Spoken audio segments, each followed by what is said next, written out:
আসসালামু আলাইকুম রহমতুল্লাহ বরাকাতু। আমাদের এই আজকে আলোচনা করব জাকাতের বিষয়টা। তো শরীয়তি জাকাত যেটা শতকরা 2.5 টাকা হারে দেওয়া হয়, এটা শরীয়তি জাকাত। কিন্তু হাকিকতি জাকাত কোনটা? হাকিকতি জাকাত হলো মনের মধ্যে যে মানবীয় আমিত্ব, মন মস্তিষ্কের মধ্যে যে কামনাগুলো জমা আছে, সেই কামনাগুলোকে সরায় দেওয়া, অর্থাৎ মানবীয় আমিত্বের মূলোৎপাটন করা, শূন্য হয়ে যাওয়া। মানবীয় আমিত্বের মূলোৎপাটন করে শূন্য হয়ে যাওয়াকে হাকিকতি জাকাত বলা হয়।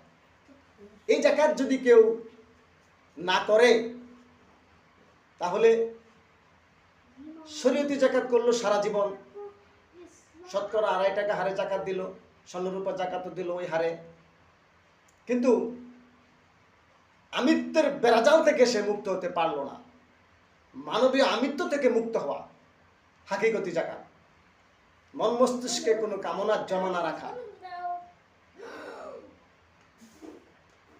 এই বিষয়টা যদি সে জানে যে একেবারে শূন্য হয়ে যাওয়া, আশা আকাঙ্ক্ষা থেকে শূন্য হয়ে যাওয়া, আকিমুস সালাত ওয়া আতুস যাকাত, সালাত কায়েম করো, যাকাত প্রদান করো। যাকাতের হাকিকি অর্থটা কি?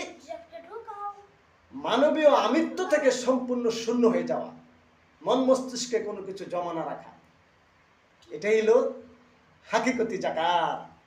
এই জাকাত যদি কোনো ব্যক্তি করতে পারে, তাহলে তার জন্য খোদার দিদার বা দর্শন সম্ভব।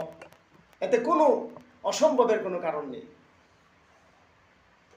জাকাত যদি সে বুঝে, হাকিকি জাকাত যদি সে বুঝে, তাহলে সে খোদার দিদার বা দর্শনে সে একদিন ধন্য হতে পারবে। আর যদি সে হাকিকি জাকাত না বুঝে শুধু শরীয়তি জাকাত সারা জীবন দিয়ে যায়, তাহলে সে কিন্তু হাকিকতে প্রবেশ করতে পারবে না, মারেফতের দেশে কেউ যেতে পারবে না। অমূল্য ধন বিক্রি করে, অমূল্য ধন বিক্রি করে বিনামূল্যে পাবি রে আগে, মারিফতের দেশে যদি যাবি রে আগে, মারিফতের দেশে যদি যাবি।